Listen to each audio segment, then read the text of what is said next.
We shall. Coming to you live from the dome. Oh, Maybe they'll announce us someday, like we do a live show from the dome. Oh, wouldn't that be fun?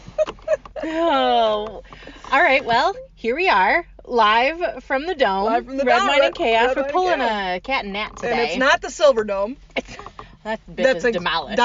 So it's not. Gone. It's not the Silver Dome. No. It's from Schoolcraft, Michigan. Oh boy. And we're not doing a live show, unfortunately. We're sitting here in the car. In the car.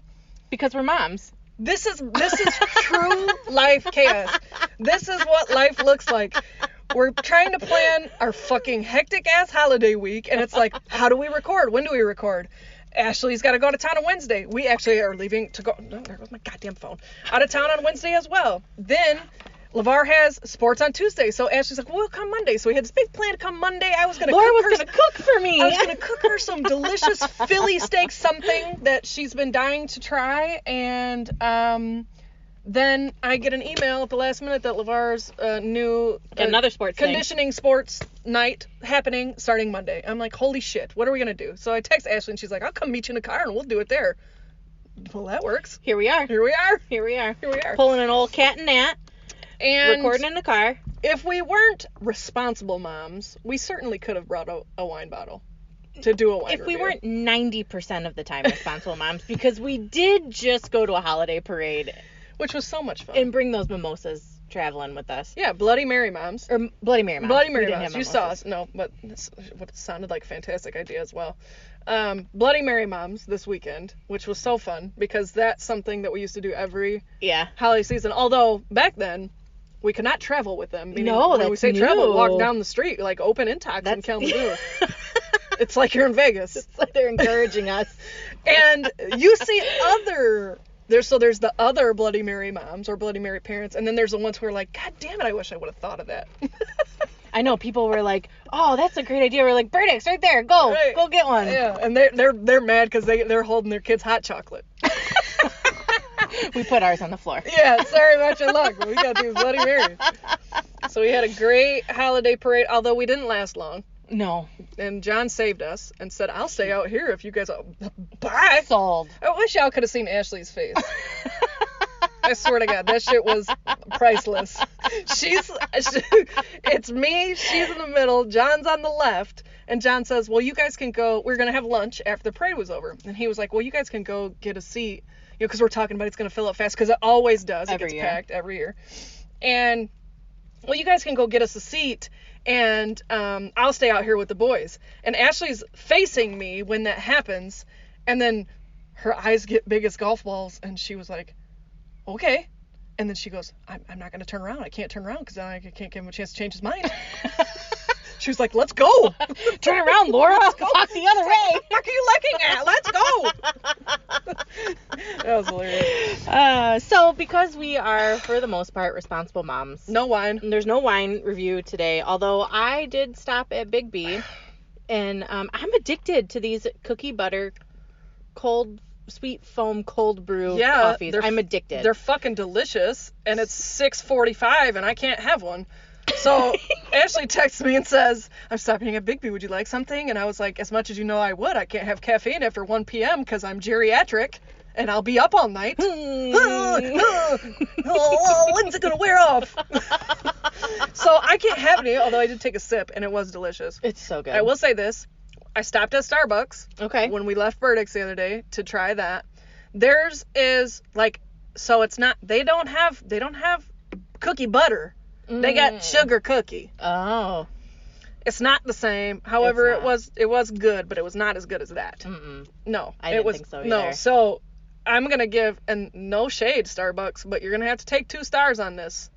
You're reviewing your Starbucks? I'm reviewing my Starbucks. And compared to that, I did take a sip. Yeah. I could have a small little sip. I would just touched my lips. I'm going 3 cheers. 3? My ass is addicted. Yes, not stars. I can't. Duh. I can't. 3 cheers. Those are good. They're so good. That's fire. So get you a cook. And we were on our way back from Saginaw yesterday, and on the big-ass billboard, it was Bigby. Cold foam, cookie butter. And I was like, ha, ha, ha. I'm into these cold foams lately. I never so knew good. there was such a thing. That's delicious. 3 cheers. Starbucks. To you, Bigby. To you, Bigby. my coworker posted a status a couple weeks ago, and it was like, fight me if you want to. I'm gonna say it. Bigby's better than Starbucks. Mm-hmm. I would have to agree. Yeah. I would have to agree. I know there's a lot of people that are gonna hate us for that, but I will have to agree. Bigby's a Michigan thing, though, right? Yeah. Isn't it? I think like a Midwest thing. A Midwest thing? I enjoy the flavor of their coffee. I do too. I usually get it black. I enjoy the flavor of their coffee. Yeah, I usually get it black. Rockstar, I can't do it. No, that's just pregnancy diabetes forcing me. The beatus. Oh boy. So anyway, now that we've got our non-wine review out of the way. But our equally as good other go-to beverage, coffee. Yes, it is. Absolutely it is necessary. Our go-to. Yeah. We wanted to chat a little bit, as you all know, I'm sure, because it's fucking everywhere. Unless you lived under a rock. Unless you live under a rock. Kyle Rittenhouse case has been closed. It's closed. That bitch is closed. Literally, yeah. And he was found not guilty of all of his charges. And I found it really interesting because of, not necessarily because of the verdict, because I knew from the start that he wasn't going to get convicted. But I found it interesting, everybody's reaction to it. Oh, there have been a lot. That, I was surprised to see, that's a lie. I was not surprised to see the amount of,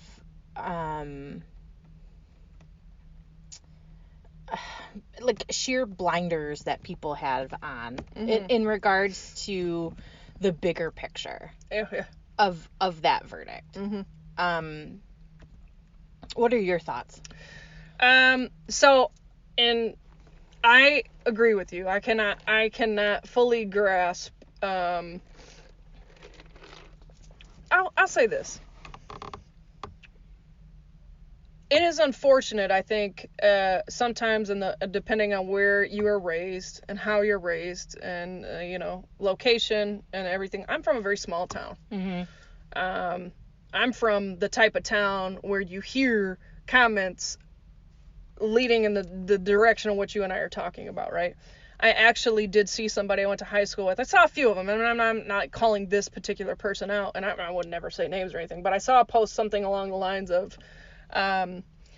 cue all of the white privilege comments. I don't understand, he killed, it was self-defense. Why do we have to make this an issue about race? Well, because it is. Yeah. Why is it, actually, I'm probably going to pull it up while you're talking in a minute, just because I want to make sure I quote correctly what somebody said.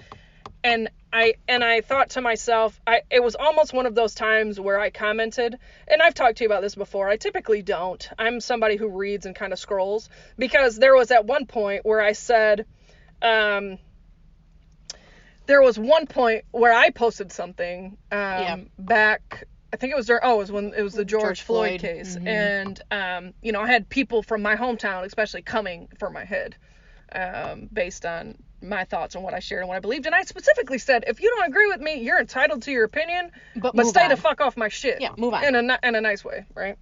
The quote was, it shouldn't matter what color Rittenhouse is. Well, that's just the whole point, though. You're missing that point. But it does. It does. And I wanted to say, you're right. It shouldn't. Correct. You're 100% right in that statement. It should not. Yeah. Because he should be tried just the same as somebody else who is not white. Yeah. But we all know that just ain't the way our justice system works. Yeah, and there are so many, for me, there's so many levels, and there's so many layers, and there's so much depth to this that that's what is giving me a hard time wrapping my head around it, is watching other people not able to see the layers and the depth. So if you want to remove, so this is something I found today, and I was like, I'm ready. You want to remove those feelings, because quote unquote, those are feelings that this person had. Because he's not, this individual is not stating facts. This is his feeling, right? So remove your feeling from the situation and let's look at the facts of the case. A gentleman was on Facebook within the last couple of days, and he works in law enforcement. Mm-hmm. I wanted to say it was in the Army, years and years. Let me pull that part up because I did not screenshot that part of it because I wanted to make sure that I got the correct quotes that I wanted to read from this. He's a military legal worker. And this gentleman who posted this information, and he said, and this is his background. I hold a degree in paralegal studies and served 8 years as an Army paralegal. I've worked for the criminal division in the Chicago U.S. Attorney's Office and currently work in federal government. Okay.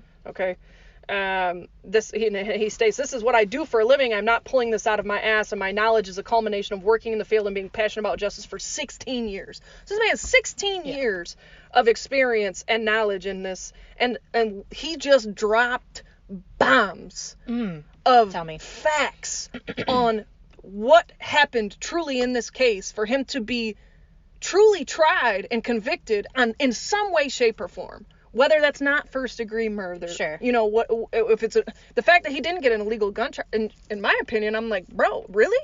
Y'all couldn't even peg him on that? Right. So here's a couple of things. He's just saying, I'm seeing a lot of information flying around. I want to set this record straight. Legally, if you are in the process of a commission of a crime, it negates your ability to claim self-defense if you kill someone. As in, it can't even be entered as your official defense in court. It is similar to getting rear-ended at a red light through zero fault of your own, but you were driving without a license or insurance. It automatically makes you at fault because you weren't even legally allowed to be driving. That 17-year-old in Kenosha had committed 2 crimes, and he was not even legally allowed to open carry the rifle he used to shoot 3 people. That means he cannot legally claim self-defense. Another key discussion is to the castle doctrine. So that's the defend your home, right? Yep. Vaguely familiar with it, allows you to use deadly force when someone enters and comes into your house unlawfully. But there are some finer points that most people don't realize that you generally have to do some form of legal studies to even know. First, as soon as someone sets foot inside the threshold of your home uninvited that you believe intends to commit a crime, you can legally use deadly force and it immediately considered self-defense, even if they haven't made any violent threats or actions towards harming you. This is because in every instance outside of your home, you are required to retreat and extricate yourself from a dangerous situation if possible, if you're outside of your home. It is a legal mandate, not a suggestion. Your home is considered the final retreat point, and legally you should be safe in your quote-unquote castle. There is nowhere else to retreat to. This is why you're able to immediately use deadly force. However, it is not to protect your property. It's to protect your life.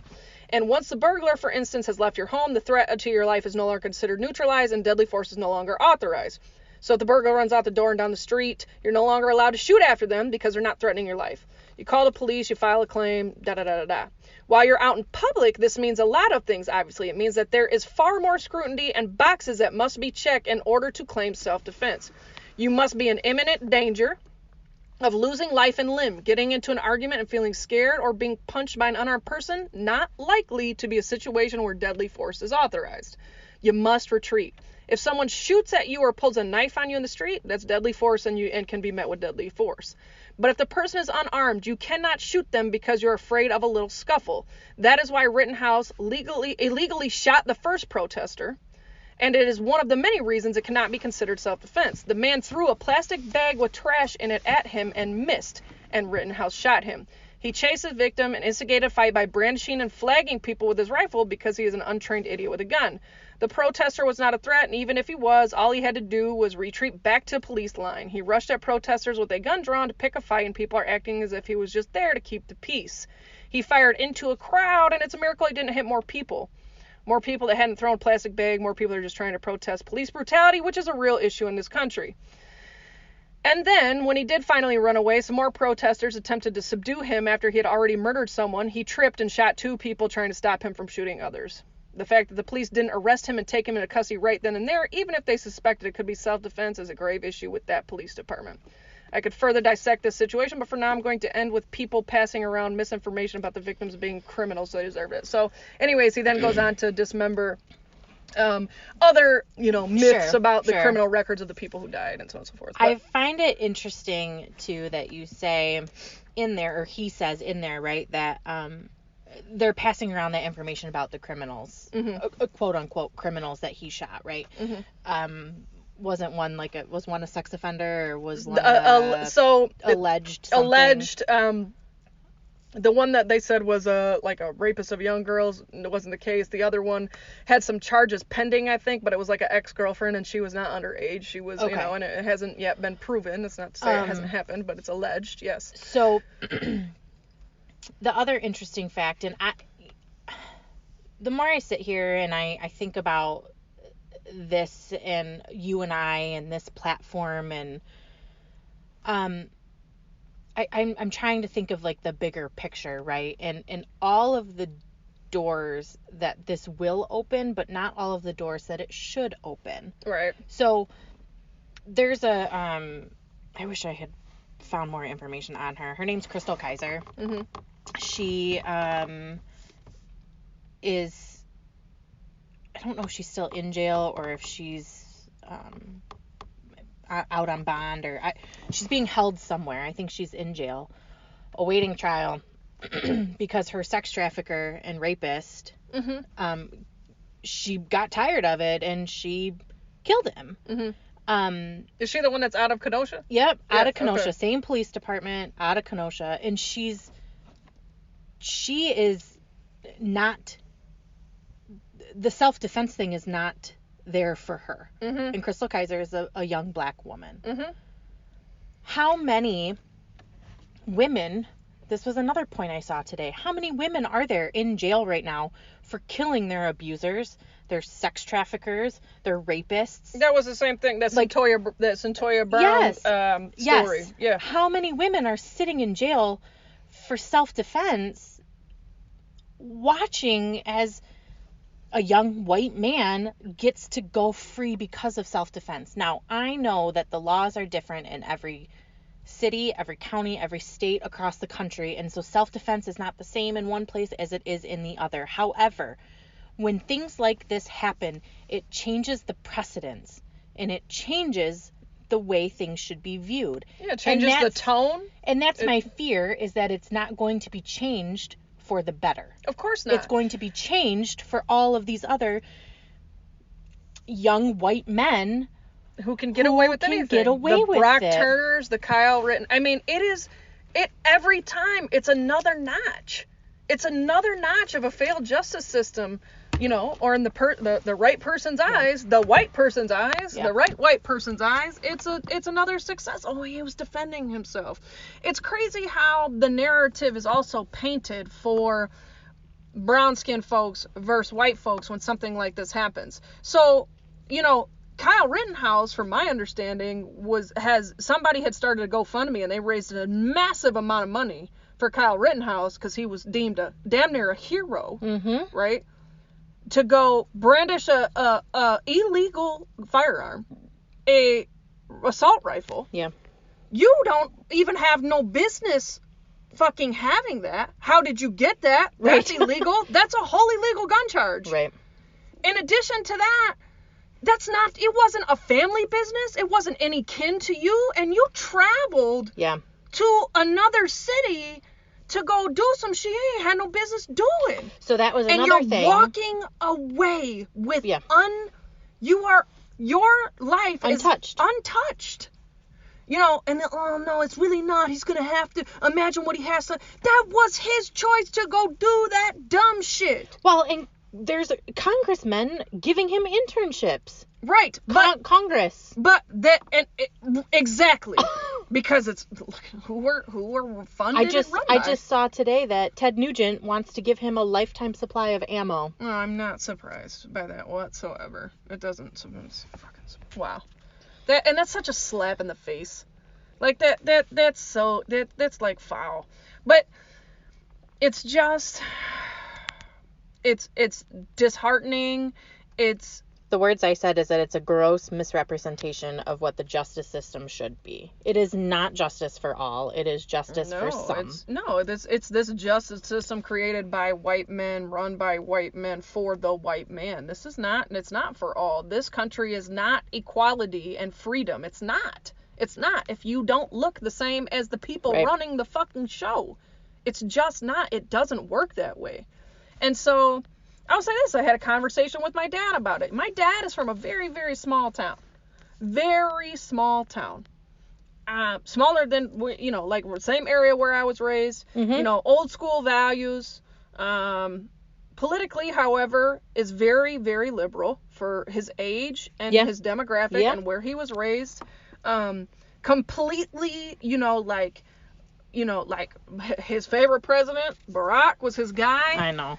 He rides hard, and most of the time usually is in agreement with some of the things I say. I will say, however, it surprised me when I got a text from him. This is the thing that I love about my dad. I can have these conversations with my dad and say, I don't agree with you. Yeah. And he'll say why. And then he'll state his case. And so I told him, and there's a good conversation back and forth. And he was like, well, those people, and I said, well, we'll have to agree to disagree. And I said, however, you and I both know, Dad, that I said, first of all, he shouldn't have got off scot-free. Should he have gotten murder one on all that? I don't know. But the fact that he got nothing, completely untouched, and they were able to not deem even it like self-defense. Probation. No, nothing. Or like you can't pick up a firearm for a few years. No, like or nothing. Nothing. And then we have our Trayvon Martins and our Tamir Rices, and I said, Dad, think about LeVar. I'm like, you and I both know that the shit would not have gone if Kyle Rittenhouse was black or brown or light fucking tan, got a hint of melanin in his skin, it's not going to go the same way. And you know that. If he was black and had killed 3 white guys in self-defense, he would not have walked away. Yeah. You and I both know that. And he was like, yeah, you're right. You're right. My 78-year-old dad, while maybe first jump that isn't his thought, or maybe that's not where he goes, but he's willing to be able to sit down and have conversations. And there's not enough people that do that. It's the too many, here come all the white privilege conversations. Yeah, and here come the... Well, it's because you're white and well, you're by privileged. the letter of the law, he got off. Well, yeah, I'm sure he did. Doesn't make it right? That doesn't make it right, though. Right. And to criminalize that's what our media likes to do, or everybody want to rip up the people that he killed. Those people are still human beings. I don't give a fuck what their record is. How many people do I know that got DUIs or other charges from stupid shit they did? Very successful people I know who have grown up and did something stupid in their young 20s or something. And so because they had a criminal record or because they had troubles and they don't deserve if this is our justice system, don't they deserve their day in trial to be instead of being allegedly accused of something and don't have their time? They deserve death, right? Because they were criminals. That you don't even know, right? You don't even know. Those same people are mad that there are people out here slandering Kyle Rittenhouse, but you're gonna go out there and slander those victims to make Kyle Rittenhouse look better. Right. It's the same thing. It's so fucked up. And it's so backwards. And I think that's like the problem is there's been so many cases of that where the justice system has actually shown up and proven everybody right that this shit is so fucking flawed. Like black and brown people are ready to see a fucking swing. Like, and I heard that as well. I actually heard somebody say who was a black man. I heard him say, well, why are black people so upset? It wasn't black people weren't shot. Black people weren't killed. And it's like, because it's the precedence that it's setting. And good and goddamn well. If it was the opposite, this shit would have never happened. It would have never ended that way. Meanwhile, no conviction whatsoever. Meanwhile, Ahmaud Arbery's case is still going on. Yeah. And they said that on the stand, the shooter was like, no, he wasn't coming at me. He didn't lunge towards me. He didn't have anything on him. Mm-hmm. He basically was like, I just fucking shot him. Mm-hmm. And it's not, that's still going on. Mm-hmm. That's still going on, and it's still going to continue to go on. Mm-hmm. Because, unfortunately, because Ahmaud Arbery, even though he is the one that lost his life, has to still fight for justice and death. I mean, Trayvon was being followed. The police dispatcher told George Zimmerman, stop following him. Stop following him. Stop following him. Let us handle it. He continued to pursue him. And so they always want to talk about, well, Trayvon fought back. And it's like, well, that was in self-defense. And he fucking lost his life. And George Zimmerman fucking got away with it, didn't he? Well, I think he might be convicted. Did he get convicted at all? No, he didn't. I thought he got something later for domestic abuse, not on Trayvon. I knew it was something. I just couldn't remember what it was. For illegal gun shit and domestic abuse and shit, for some bullshit, because he's such a stand-up guy. Right. He was just trying to save the neighborhood on Neighborhood Watch because he's such a stand-up dude. No, and then he was selling shit. What was he trying to sell? I can't remember. It was something that had to do with. It was he's a foul human being. Yeah. It's just it's another example of what continues to fuel the divide in this country and across this. You're absolutely right. And if anybody ever stops and wonders, well, here's another. Why is it always got to be about right? Because it is. Right. Until it's not, it's going to be. Yeah. And this is another example of exactly that. Yep. You're exactly right. Why does it have to be? Because it is. And that's what gets me the most is it's like all these people out here celebrating. They're literally celebrating the fact that Kyle Rittenhouse did not get convicted on anything.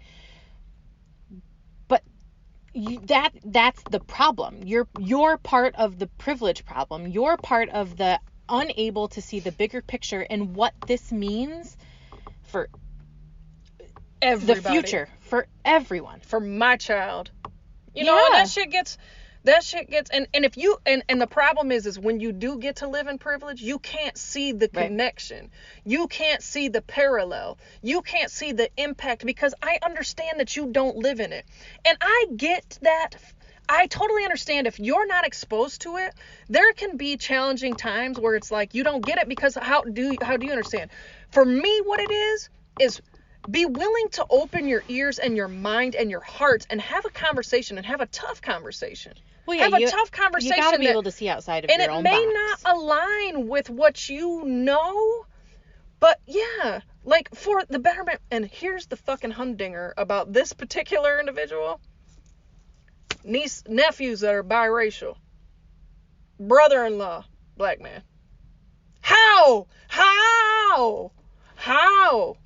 How is that your attitude? How? There has been a lot of things, if you don't know, sometimes you don't know until you know. Sure. Especially in these type of cases. Sure. Ignorance is ignorance, and sometimes if you're not educated and you don't know, you don't know. But when you please go sit down and have a conversation with your brother-in-law. Because if I had to make a guess, if I had to make a bet, I'm quite fucking sure, and probably even your sister, because I know her enough to know, I'd probably guess that they don't agree with your thought process on that. And they would like to school you a little bit on that privilege piece that you're mocking. Yeah. That you actually live in every day. Yeah. You know, and that's, again, it's not a slant. I love this person to death. You know, I don't know if they listen. It's, you don't know what you don't know, but when you're not willing to understand or try to understand because it's not something you can relate to, you're part of the problem. Yeah. Especially when I might get a lot of heat for this, but you know what? Fuck it. Light it up. That's all right. We're at the Dome. I feel like you have no excuse for, I'll call it blatant ignorance anymore. The conversations are happening all over. You can't escape them. They are, even if you live in your small little social media bubble, the conversations are still happening there. You can't get away from it. You now, at this point, it's blatant ignorance. You are choosing not to learn and educate yourself and see something else. Right. From somebody else's point of view, from somebody else's chair. I'm not asking you to immerse yourself in their life, but I am asking you to understand why things are the way that they are for certain individuals in this country. Yep. It's a choice. It's a at this point. It's a choice. At this point, yeah, it's not lack of fucking choice. It's not lack of resources. No, it's not lack of resources. So it's really unfortunate. I'm not surprised that he got off of the murder charges. No, that could be a whole nother podcast. I don't think the prosecution did their job to the best of their ability. Well, I mean, according to this guy, and I mean, he's not necessarily the end all be all, but he seems like he kind of knew what he was talking about. But the gentleman that I was reading, what he wrote, like, how are they even able to file those charges? Right. As such? And so, I mean, I guess you probably could, or not file those charges, but claim self-defense when the law states that means that the prosecuting attorney didn't do their job. If they didn't pull that out. Right. Of their base of knowledge. Right. I'm sure, obviously they went in and they did their job, right? Like, they did what...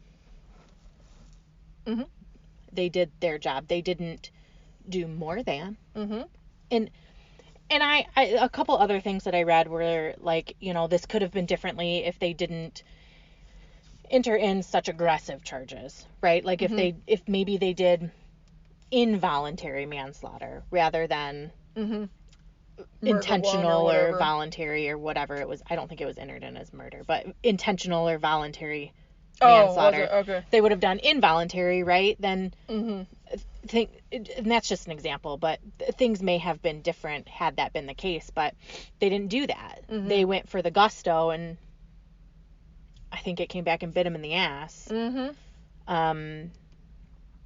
But that could be a whole nother, but at the end of the day, for him, like you said earlier, for him to get off with nothing, no probation, no don't pick up a firearm, no, you can't go to protests, or you gotta be, I don't know, you gotta give him something. He's still a child, and he's not going to learn. Right? I mean, at the end of the day, 3 people's lives were lost. Yeah. In a unfortunate situation, where they quote unquote peacefully protesting. I don't know. I don't know how many. I wasn't there. I can't place myself there. I don't know how many businesses they were attempting to destroy or not destroy. Sure. Were they part of the peaceful protest? I don't know. We weren't there. And did they go after him? I'm sure that. I said it's 2020 and they're, don't know where their souls are at, if they believed in God or not, but, they probably wish they hadn't attempted to fuck with a dude carrying an assault rifle. I know I wouldn't. That's neither here nor there. Gave him no right to do what he did. Sure. It's really unfortunate, and I don't know what this means. It's a scary thought to think about what this looks like, what type of repercussions this truly is going to have. It's a huge case, and it's making a lot of waves, and a lot of people, the feelings that they've already had that have felt so strong feel even worse now. And then we have some of the other end of the spectrum who are even more confident in their ability to basically do whatever the fuck they want and get away with it. So it's a really scary thought. It's a scary time it's almost a scary time to be alive. Yeah. It's a scary time to have children and raise children, black, brown, purple, white, gold, yellow, doesn't matter. It's just, it's wild. It's really wild. You want to believe that you truly are protected, and there is good law enforcement out there. I'm not saying that, but this goes beyond the law enforcement. We already have issues at the law enforcement levels. We already have issues at the law enforcement levels. This is at a government level. This is how this ended, and it's insane. Yeah, and it's I truly hope that whether it's through conversations that are being had elsewhere, through conversations that you and I have, that people are listening to, like, I truly hope that it brings out better in people than the worst in people. I hope it sparks some sort of conversation. I hope it sparks some sort of inward looking and empathy and understanding. And you don't have to know everything. You don't have to know everything. You don't have to be, an expert on racial discrepancies and injustice, and you don't have to be an expert, but man, you could be a little bit kinder, and you could be a little bit more empathetic, and you can understand why people feel, or try to understand why people feel the way they feel when shit like this happens. Yeah, I mean, I think just as humans in general, as the people that we are in this day and age, we are lacking so much empathy. We are lacking so much empathy. And it's sad. It's unfortunate. I feel like an old soul sometimes. Yeah, I do too. But we can only pray that it continue, that at some point in time we see a shift or a turnaround within our children's lifetime, because I don't know what it's going to look like when they get to be our age. It's terrifying if there isn't some sort of shift. But the sad thing is that we can hope and pray all we want, but I'm not really sure how that would even happen. I don't know how you can pivot from this. This is something that is rooted so deep and so long and on founding. I mean, this like you said, this justice system was not created. It was created for one type of person. Mm-hmm. It is not equal. It is not just. No. It is not. It's not. It's not. Yeah, it's not justice for all. It's justice for some. And listen, I know it's Thanksgiving, you guys. But maybe you'll have a conversation with your people. Maybe it's a good opportunity to do so. And again, just keep it respectful. There's no disrespect in what I'm saying about people who don't think the same way that I do, or think a little bit differently, or even what I mentioned earlier about what somebody said. It's not disrespect. It's just about literally being able to see somebody's perspective. And maybe there's something that he could say to me that I didn't think of. Absolutely. But I don't know that if I don't know. Sure. And you don't know that, and you're not going to know that unless you have the conversations. But the bottom line is just being open to having the conversation. Being open to do it, and to respecting each other's opinion. And then at the end of the day, you're not going to agree with everybody. You're not going to have the same viewpoint. But as long as you're able to communicate and respectfully with each other and be willing to you could learn something. You could. That's the first step. I stay away from social media, because social media, for me, I see it get so ugly. Oh, it's gross. I don't like to get involved in it, but I like being able to use this platform for us. This is my way of contributing to those conversations, and then I also know who I can and can't have those with comfortably. Yeah, yeah, and I when we do have these conversations, because it's not just on the podcast that you and I have these conversations. No. I feel like we both, while we think the same, we still both learn something new every time we have these conversations. Right, because we have different perspectives on stuff. Yeah. You share something that I haven't thought of, and vice versa. Yep. And we're coming from two different angles too, so it's, you come from you were raised in a very different, upbringing in terms of location that I was. Sure. And then our lives are different in certain areas, like there are things obviously that I have to think of that I know I've had conversations with my brother. He's never had to think of. Yeah. When it comes to my child. Yeah. Alone. You know, of course there's a level of sensitivity to that that is more heightened for somebody who lives that than somebody who doesn't know. Mm-hmm. And that's not a fault to them. No. Doesn't make you a bad person. But what makes it great is that they're willing to have the conversation. Absolutely. And man, if you guys take anything from this episode, like, let it be that. Mm-hmm. Have the conversation. Have some empathy. Yep. And, maybe, I know we always say to, like, drink wine to soften some blows at the end of every episode, but maybe don't get drunk and have this conversation. Maybe it's a good one. It's a good one to have sweet cold foam butter cookie Bigby's. There it is. As long as it's not too late. As long as it's not too late. If you can handle your caffeine past 1 p.m. Then I can't sleep. Then I'm at work the next day dragging ass, and I'm buried in fucking chaos because I had too much caffeine. Oh. Because the chaos is inevitable. But that's why there's wine or Bigby or coffee. Bigby sweet cold brew foam cookie something. Butter. Deliciousness. You guys, thanks for joining us this Happy week. holidays. Happy holidays. Happy Thanksgiving. We are thankful and grateful for all of you. And hug on your loved ones this week. We'll talk to you next week. We'll catch you next week. Bye. Bye.